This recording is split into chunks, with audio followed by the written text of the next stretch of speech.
কি জিনিস দেখাইলা প্রাণে বাঁচি না, বন্ধু আমার মন ভালো না। কি জিনিস দেখাইলা, নেগেটিভ সেন্সে না, বি পজিটিভ। কি জিনিস দেখাইলা প্রাণে বাঁচি না, ইটের জবাব পাটকেল দিয়ে দিছে, কাটা দিয়া কাটা তুলছে। বড় চমকপ্রদ খবর হচ্ছে ঘটনা ঘটাই দিচ্ছে। গুন্ডামির জবাব আজকাল গুন্ডামিতেই দিচ্ছে। 84 বছর বয়স, কে না চিনে, এক নামে চিনে, ডক্টর মোহাম্মদ ইউনূস স্যার। ঠান্ডা মাথার খেলোয়াড় তো। ডক্টর ইউনূস সরকারের নজিরবিহীন সফলতার, আকাশচুম্বী সফলতার ডোমেস্টিক স্বীকৃতির পর এবার আন্তর্জাতিক স্বীকৃতি মিলছে। এরকম একটা কঠিন পেরেক মারতে পারলো প্রফেসর ইউনূস সরকার। মরার উপর খাড়া যা, কাটা জায়গায় লবণ ছিটিয়ে, মরিচ দিয়ে লবণ ছিটিয়ে দিচ্ছে ইউনূস সরকার। ভারতে মিছিল শুরু হয়েছে, শেখ হাসিনা হটাও, ভারত বাঁচাও এবং তার ফাঁসি কার্যকর করা হোক। ভারত থেকেও এমন দাবি তোলা হচ্ছে। শেখ হাসিনা এখন নরেন্দ্র মোদীর গলার কাঁটা হয়ে গেছে। নরেন্দ্র মোদী না গিলতে পারতেছে না ফেলতে পারতেছে। একটু খারাপ সংবাদ আছে, বেগম খালেদা জিয়ার যে তিনি মারা গেছেন, খুব ইমার্জেন্সি জনাব তারেক রহমান বাংলাদেশে আসছেন। তারেক রহমান লন্ডন থেকে ঢাকার পথে আছেন। 24 ঘন্টা আগেই খালেদা জিয়ার মৃত্যু হয়েছিল, সংবাদ গোপন রেখেছিল তারেক রহমান। সব জল্পনা কল্পনার অবসান ঘটিয়ে অবশেষে তারেক রহমান দেশে ফিরছেন। মানবতা বিরোধী অপরাধে দণ্ডপ্রাপ্ত আসামি শেখ হাসিনার ভাগ্নি ব্রিটিশ এমপি টিউলিপ সিদ্দিককে গ্রেফতার করা হয়েছে। প্লট বরাদ্দে দুর্নীতির মামলায় টিউলিপকে 2 বছরের কারাদণ্ড। আসসালামু আলাইকুম দর্শক, বাংলাদেশের একটি জরিপে যেখানে দেখা গেছে ডক্টর মোহাম্মদ ইউনূসকে দেশের প্রায় 70 থেকে 80 ভাগ জনগণই চায়। কেননা হাসিনা পলাতকের পর কিন্তু ডক্টর ইউনূস মোহাম্মদের ক্ষমতায় আসার পর দেশের বর্তমান পরিস্থিতিটা অত্যন্ত স্থিতিশীল এবং অত্যন্ত গুরুত্বপূর্ণভাবে পালন করে যাচ্ছে। তাই দেশের মানুষ আস্থা রেখেছে ডক্টর মোহাম্মদ ইউনূসের উপর। প্রিয় দর্শক, জানতে চাই আপনার মূল্যবান মতামত, অবশ্যই কমেন্ট করে জানাবেন। ভিডিওর কিছু গুরুত্বপূর্ণ অংশ ইতিমধ্যে আপনারা দেখেছেন, আরো কিছু গুরুত্বপূর্ণ ভিডিও তুলে ধরবো। তার আগে অনুরোধ করবো, যারা এখন পর্যন্ত ভিডিওটিতে একটি লাইক দেননি, অবশ্যই ভিডিওটিতে একটি লাইক দিয়ে চ্যানেলটি সাবস্ক্রাইব করে ধারাবাহিকভাবে চলুন আমরা ভিডিওগুলো দেখে আসি। 84 বছর বয়স, খদ্দরের পাঞ্জাবি, একটা কোটি, পায়ের মধ্যে আবার পামশু, হাঁটতেছে হাঁটতেছে, পৃথিবীর যেখানেই যাইতেছে সম্মান পাইতেছে। কে না চিনে, এক নামে চিনে, ডক্টর মোহাম্মদ ইউনূস স্যার। ওনাকে নিয়ে যখনই কথা বলে মোহাম্মদ ইউনূসটা লাগায়, মোহাম্মদ শব্দটা লাগায়, ওনার দেশের পরিচয়টা চলে আসে কি বাংলাদেশ। ডক্টর মোহাম্মদ ইউনূস, বাংলাদেশ। আর সেই মানুষটার 13টা বাজাইবার জন্য আমরা উইঠা বইরা লাগছিলাম গত 13, 14, 15 মাস, কিচ্ছু করতে পারি নাই। ঠান্ডা মাথার খেলোয়াড় তো। কে কি বললো এগুলা নিয়ে উনি মোটেও চিন্তা করে না। ওইসব ভাববার সময় কোথায় উনার হাতে বলেন? ডিসেম্বর মাস, এই মাসটা কিসের মাস? বিজয়ের মাস। কাদের মাস? স্বাধীনতা যুদ্ধের পক্ষে যারা যারা এই বাংলাদেশ স্বাধীন করছে, মানে মুক্তিযোদ্ধা। এই যে ফজলুর রহমান সাহেবের মাস, যে অ্যাডভোকেট ফজলুর রহমান সাহেব, উনাদের মাস তো এই মাসটা, তাই না? দেখেন ওই মাসেই এমন একটা রিপোর্ট নিয়ে আসলো পিলখানার, যারা 57 জন অফিসারকে পৃথিবী থেকে বিদায় করলো। এই যে 57 জন অফিসার শহীদ হলো, এর মধ্যে ভাই অনেকেই তো মুক্তিযোদ্ধা। আর এই কিলটা কারা করাইলো? এই রিপোর্টে কি আছে? আওয়ামী লীগের নাম আছে, শেখ হাসিনার নাম আছে, প্রশাসনের মধ্যে অনেকেই জড়িত, সবাই নাম এখানে লেখা আছে।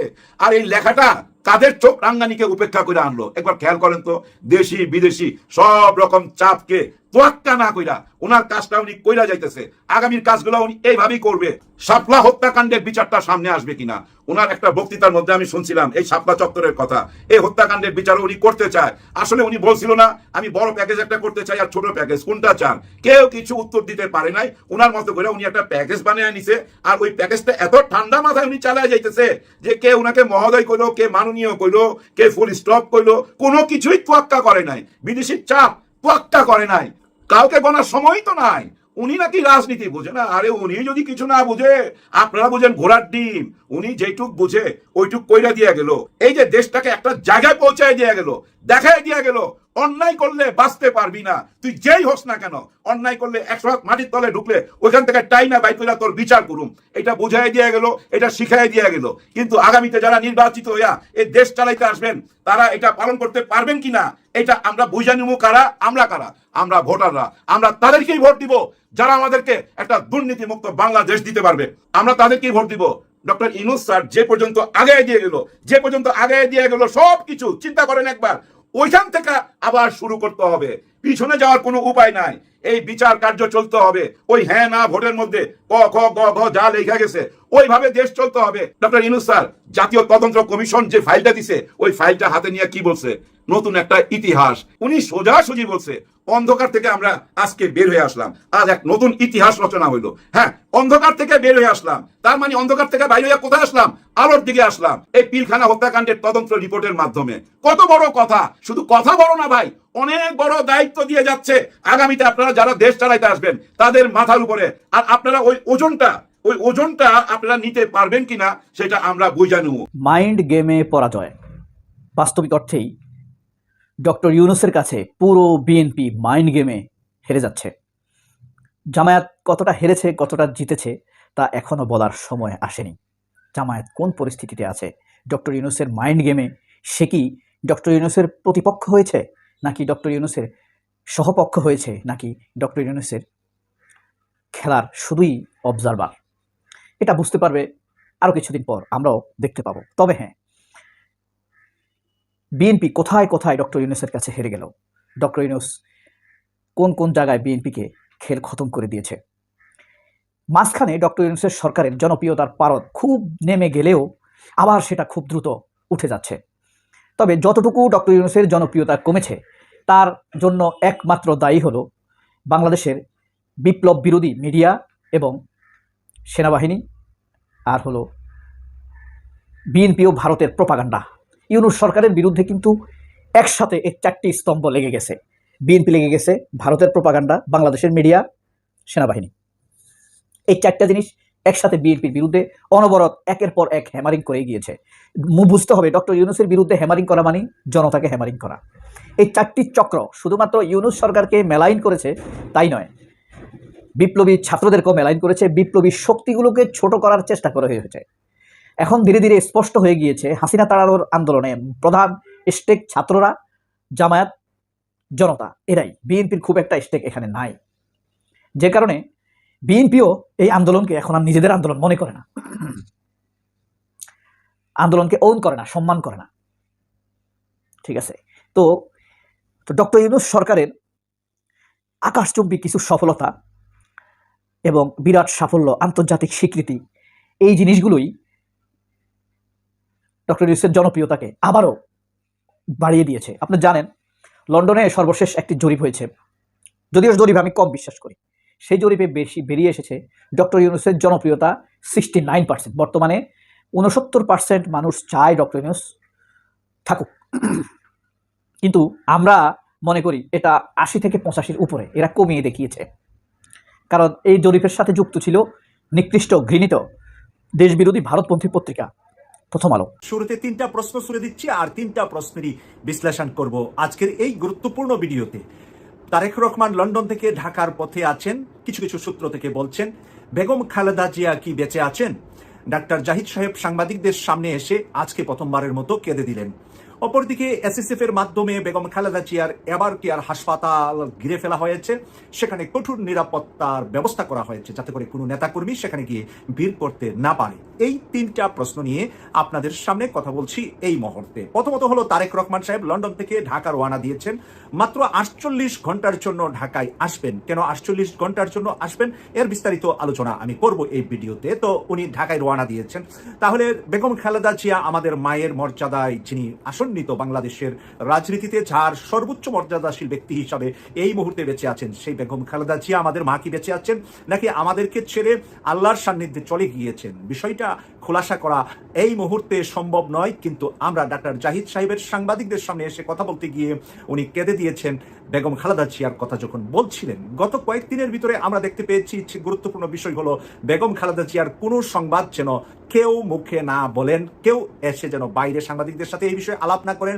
একমাত্র ডাক্তার জাহিদ সাহেব, যিনি নাকি বেগম খালেদা জিয়ার যেই চেয়ারম্যান, যে রাজনৈতিক দল বিএনপির একেবারে শীর্ষ লেভেলের যে তাদের যে কমিটি আছে, সেই শীর্ষ কমিটির স্থায়ী কমিটির সদস্য হলেন ডক্টর জাহিদ সাহেব। এবং ডক্টর জাহিদ সাহেব ওনার লন্ডনের চিকিৎসার সময় গত বছর যে উনি চিকিৎসা লন্ডনে নিয়েছেন ওই পুরো মাসগুলা কিন্তু জাহিদ সাহেব সাথে লন্ডনে কাটিয়েছেন বেগম খালেদা জিয়ার পাশে। এর থেকে বোঝা যাচ্ছে যে বেগম খালেদা জিয়াকে চরম ভালোবাসেন, মায়ের মতন শ্রদ্ধা, সম্মান এবং হৃদয়ের সবটুকু ভালোবাসা ডাক্তার জাহিদ সাহেব। একজন ডাক্তার যেরকম তার রুগীর প্রতি ভালোবাসা থাকে, ওরকম রুগীর বাহিরেও উনি ওনার মায়ের মতো ভালোবাসেন বেগম খালেদা জিয়াকে। আমরা সবসময় ডাক্তার জাহিদ সাহেবের এই সুন্দর কথাগুলা, এই সাবলীল কথাগুলা রাজনীতির মাঠে শুনে থাকি। প্রিয় দর্শক, এবার তাহলে তারেক রহমান সাহেব 48 ঘন্টার জন্য কেন বাংলাদেশে আসছেন এবং আসাটাও কতটুকু শিওর। আমি এখন মালয়েশিয়ার হোটেল থেকে কথা বলছি। আমি এখন লন্ডনে নয় যে আপনাদেরকে 100% শিওর দিচ্ছি তারেক রহমান ঢাকায় রওনা দিয়েছেন, কিন্তু কিছু কিছু তথ্য, কিছু নিউজ এসেছে। ওনাকে হিথ্রো এয়ারপোর্টে দেখেছেন, এরকম ভিডিও পোস্ট করেছেন। কিন্তু হিথ্রো এয়ারপোর্টে কি আজকের নতুন ভিডিও নাকি বেগম খালেদা জিয়াকে রিসিভ করতে, বিদায় দিতে যখন উনি হিথ্রো এয়ারপোর্টে আসছিলেন তখনকার ভিডিও ছাড়া হয়েছে, এটার কিন্তু কোনো গ্যারান্টি আমি দিতে পারছি না। কিন্তু তারেক রহমান সাহেব মাত্র 48 ঘন্টার অনুমোদন পেয়েছেন বাংলাদেশে আসার। এই অনুমোদন কার কাছ থেকে? বাংলাদেশের সরকারের কাছ থেকে নয়। বাংলাদেশের সরকার বলছে যে তারেক রহমান সাহেব এসএসএফ এর সিকিউরিটি চাইলে আমরা দেব, সরকারের যত ধরনের সিকিউরিটি আছে, নিরাপত্তা আছে, ওনাকে আমরা দেব, আমাদের রাষ্ট্র দিবে। কিন্তু বাদ সেজেছে ভিন্ন দুটি দেশ। আমি যতটুকু জেনেছি যে ভারত এবং আমেরিকা চায় না তারেক রহমান স্থায়ীভাবে বাংলাদেশে থাকুক এবং বাংলাদেশে রাজনীতি করুক। বাংলাদেশে শুধুমাত্র তারেক রহমান আসবেন 48 ঘন্টা ওনার মাকে হয়তোবা জীবনের শেষ দেখার জন্য, সেই সুযোগটুকুই ওনাকে দেওয়া হচ্ছে। বাকি সময়টা উনি আবার লন্ডনে ফেরত যাবেন, যেখানে উনি রাজনৈতিক আশ্রয় নিয়ে আছেন, সেই দেশেই ওনার বাকি জীবন কাটবে। বাংলাদেশের রাজনীতিতে জিয়া পরিবার এবং শেখ মুজিবুর রহমান পরিবারের কোনো সদস্য থাকবে না। দুইটা পরিবারের বাইরে বাংলাদেশের রাজনীতি নিয়ে যাওয়ার পক্ষে একমত হয়েছেন ভারত এবং আমেরিকা। ভারত আমেরিকার দক্ষিণ পূর্ব এশিয়ার রাজনীতিতে অনেক জায়গায়, বিশেষ করে বাংলাদেশের বিষয়ে তারা অনেক সময় একমত পোষণ করে থাকেন। আর এর আগে তো ভারত একচাটিয়া ইসলাম বিদ্বেষী মনোভাব তুলেছিলেন যে বিএনপি বা জামাত যৌথভাবে সরকারে যখন ছিল তখন ইসলামের পক্ষে জোয়ার ছিল। এতে করে ভারত নিজেকে হুমকি মনে করেন এবং সেই হুমকি মনে করার কারণে ভারত চান না যে জিয়া পরিবার এবং এখন যেহেতু শেখ মুজিবুর রহমান পরিবারের কোনো সদস্য বাংলাদেশে রাজনীতি করা সম্ভব না, প্রত্যেকেই আসামি, প্রত্যেকেই মামলায়, এবং তারা যে দুর্নীতি, খুন খারাপি, দেশের মানুষের অকল্যাণে কাজ করেছেন 15.5 বছর একটানা, এর আগে শেখ হাসিনার 5 বছর, সব মিলে দেশবিরোধী কাজ করার কারণে যেহেতু শেখ মুজিব পরিবারের কোনো সদস্যকে বাংলাদেশের মানুষ রাজনীতির মাঠে গ্রহণ করবে না, তাই জিয়া পরিবারের কেউ রাজনীতি করুক সেটাও ভারত এবং আমেরিকা চাচ্ছেন না। কেন আমেরিকা ভারত চাচ্ছেন না? এটা একেবারে তাদের রাজনৈতিক উঁচু লেভেলের সিদ্ধান্ত। সেই উঁচু মহলের সিদ্ধান্তের বিস্তারিত জানা আমার আপনার কারো পক্ষেই সম্ভব না। আমরা যখন তারেক রহমানের মুখ থেকে শুনলাম যে বাংলাদেশ আসা আমার একার সিদ্ধান্তের বিষয় না, তখনই আমরা নানাভাবে চিন্তা করছিলাম এটা কি সেনাপ্রধান ওয়াকারুজ্জামান ওনার বাধা, বাংলাদেশের প্রতিরক্ষা ডিপার্টমেন্টগুলা ওনার বাধা না। এখন আমরা যতটুকু জানতে পেরেছি ওনার আন্তর্জাতিক অঙ্কল মহল থেকে বাধা। কারণ উনি যখন 2001 এবং 2006 সালে ওনার মা প্রধানমন্ত্রী ছিলেন, তখন ওনার মাধ্যমে অনেকগুলা কাজ সংগঠিত হয়েছে বাংলাদেশে বলে, মানে এটা নিউজে বা আমরা যেই কারণে ওনাকে লন্ডনে থাকতে হয়েছে, যে কারণে ওনার মামলাগুলা ছিল, মামলাগুলা শেষ হয়েছে। 21 আগস্ট গ্রেনেড হামলা মামলা, অস্ত্র মামলা, বিভিন্ন কিছু ওনার নামে ছিলেন। সেই মামলা সব ডক্টর মোহাম্মদ ইউনূস পরিষ্কার করে দিয়েছেন যাতে উনি এসে রাজনীতি করতে পারেন। কিন্তু আন্তর্জাতিক মহল সেই মামলাগুলা উঠে গেল ব্যক্তি তারেক রহমানের উপর সন্তুষ্ট নয় বলেই আমি যতটুকু তথ্য পেয়েছি, সেই কারণেই উনি বাংলাদেশে স্থায়ীভাবে আসার কোনো সুযোগ নাই, স্থায়ীভাবে উনি আসতে পারবেন না। 48 ঘন্টার জন্য এসে মাকে দেখে চলে যাবে। তাও কিন্তু 48 ঘন্টার বিষয়টা শিওর না, এইটা শুধুমাত্র কিছু কিছু নিউজ থেকে আমরা জানা। কিন্তু একেবারে ডিপলি তারেক রহমান লন্ডন থেকে বের হয়েছেন, ঢাকার পথে আছেন, এই কথাটা কেউ বলতে পারেননি, আমিও বলছি না। তবে যতটুকু শোনা কথা থেকেই আপনাদের সাথে শেয়ার করলাম, উনি ঢাকার উদ্দেশ্যে রওনা দিয়েছেন। আমাদের মায়ের সম্মানে মর্যাদিত বেগম খালেদা জিয়া এই মুহূর্তে কি অবস্থা আছেন, সর্বশেষ কোনো আপডেট কারো কাছে নাই, এবং ডাক্তার জাহিদ সাহেবের কাছে থাকলেও উনার প্রকাশ করার অনুমোদন নাই। জাতীয় কমিটি, স্থায়ী কমিটি গত রাত 9টা থেকে জরুরি বৈঠক বসেছেন। সেই জরুরি বৈঠকে জনাব তারেক রহমান লন্ডন থেকে স্কাইতে জয়েন করে আলোচনা করেছেন। সেখানেও কি আলোচনা হয়েছে, সেই আলোচনাও মানুষের কাছে সবকিছু পরিষ্কার নয়। তাই আগামী 24 ঘন্টার মধ্যে হয়তোবা আমরা আরো নতুন কিছু আপডেট পাবো এবং সেই আপডেটগুলো আপনাদের সামনে তুলে ধরবো। আমি এই যে বিরানি আলমকে আমি একটা কথা বলতেছি, এই জামাকের সেই চমক দেখা উনার মাথাটা খারাপ হয়ে গেছে। উনাকে আমি ধমক দিয়ে বলতেছি, আপনি এগুলো করেন না আলম সাহেব, তাহলে আমেরিকায় ফেরত যেতে পারবেন না। আসসালামু আলাইকুম। নির্বাচন আসলেই আমরা যেটা দেখি, দলীয় কোন্দল যেটা থাকার সেটা বিরাট আকার ধারণ করে। সেটা আওয়ামী লীগের সময় আমরা দেখছি, যখন নমিনেশন দেওয়া হয় তখন যাকে নমিনেশন দেওয়া হয় তার যারা বিরুদ্ধাচরণ করে, একই এলাকার অন্যান্য সেই দলের নেতা বা নেত্রী তার বিরুদ্ধাচরণ করে, সেই দুই দলে মারামারি। এটা আমরা আওয়ামী লীগের সময়ও দেখছি, এখন আমরা বিএনপির সময়ও দেখতেছি। বিএনপির এই 237 জন নমিনেটেড করবার পর চারিদিকে বাংলাদেশের বিভিন্ন জায়গায় আমরা দেখতে পাচ্ছি যে বিএনপির যারা বিদ্রোহী পার্টি বা যারা নমিনেশন পায় নাই বা যাকে দিছে সে অ্যাকচুয়ালি ওই এলাকার প্রভাবশালী লোক নয় বা ওই এলাকায় পাশ করতে পারবে সেটা চায় না, বা ওই এলাকার লোকজন চায় না। প্রায় অনেকগুলো ঘটনা বাংলাদেশে ঘটছে, আপনারা জানেন। পাশাপাশি এবার ইলেকশনে জামায়াত লড়তেছে, আপনারা জানেন জামায়াত ইসলামীরাও প্রায় 300 আসনেই তারা মোটামুটি ঠিক করে রাখছে কাকে দিবে। জামাতের একটা বড় সুবিধা হইলো যে ওইখানে যাকে দিবে তার কোনো বিদ্রোহী পার্টি থাকবে না। আমার একটা মানে বিরল ঘটনা ঘটলো এই গতকালকে, চুনারুঘাট মাধবপুর মানে হবিগঞ্জ 4 আসনের নমিনেশন দেওয়া। এই হবিগঞ্জ 4 আসনে জামাতের ওই এলাকার আমির জনাব মুখলেসুর রহমানকে নমিনেশন দেওয়া হয়েছিল। এটা মোটামুটি কনফার্ম, এবং এলাকার লোকজন তাকে ভীষণ পছন্দ করেন। উনি নেহাত ভদ্রলোক এবং আমির হিসাবে তার বেশ সুনাম আছে। এইটাই সবাই জানতো যে জামাত ইসলামের থেকে এইবার মুখলেসুর রহমান সাহেব দাঁড়াবে। কিন্তু হঠাৎ করে গতকালকে সেইখানে আমার দেশের একজন সাংবাদিক অলিউল্লাহ নুমান তাকে নমিনেশন দেওয়া হয়েছে, এবং উনি একটা সংবাদ সম্মেলন করছেন, ওইখানে মুখলেসুর রহমান সাহেব তার জন্য দোয়া করছেন। গণ্ডগোল তো বহুত পরের ব্যাপার ভাই, মানে কি যে সমঝোতা, কি যে একজনের প্রতি একজন রেসপেক্ট। যিনি নমিনেশন পান নাই উনি আল্লাহর কাছে প্রার্থনা করতেছে যেন অলিউল্লাহ নুমানকে আপনারা সবাই ভোট দেন এবং উনি দেশের জন্য কাজ করেন।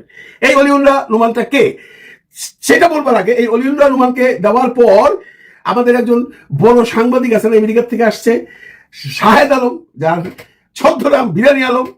ছদ্মনাম বললে বোধহয় ভুল হবে, আপনি যদি গুগলে যে বিরানি আলম লেখেন তাহলে শাহেদ আলমের ছবি আসে। মানে সে বিরানি আলম নামে বেশি পরিচিত পুরো বাংলাদেশের, সারা বিশ্বে গুগলও তারা চিনে আছে বিরানি আলম। মানে এই লোকটার কোনো আত্মসম্মান যদি থাকতো তাহলে এই যে নামটা এটাকে সে ঢাকতো, এটাকে সে ঢাকতে চায় না। কিন্তু এই ভদ্রলোক চিন্তা করে না যে উনি যখন মারা যাবেন, ওনার যখন সন্তান সন্ততি হবে, ওই ছেলেরা বা মেয়েরা যখন বড় হবে, যখন তার বন্ধু বান্ধবরা বলবে, এই তোমার বাপের নাম কি বিরানি আলম ছিল নাকি, তোমার বাপ কি বিরানি বেচতো, তুমি না বলছো তোমার বাপ জার্নালিস্ট ছিল। এই ভাবনাটা ওর নাই। ওই ইদানিং বাংলাদেশে আসছে, আইসা বিভিন্ন জায়গায় টক শো করতেছে, এবং উনি ডাইরেক্ট বিএনপির লোক, এটা সবাই জানে। সেটা নিয়ে আমার কোনো আপত্তি নেই। আমি যেমন একটা দলকে সাপোর্ট করি, জামাত ইসলামকে, উনি বিএনপিকে করতেই পারে, কেউ একজন আছে আওয়ামী লীগকে করে, এটা যার যার ব্যাপার। কিন্তু আমি দেখেন বন্ধুরা, বিএনপিকে নিয়ে আমি কখনো কোনো কটূক্তি করি না, বিএনপির কোনো মানে প্রার্থীকে নিয়ে কোনো আলোচনা সমালোচনা করি না, কারণ ওইটা আমার কাজ না।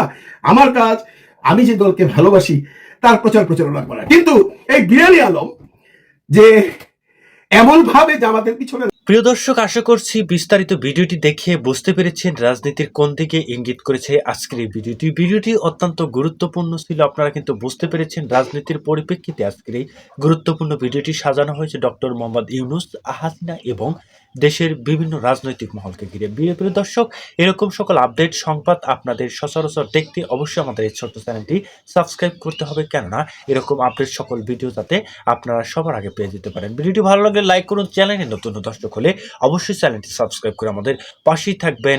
ধন্যবাদ।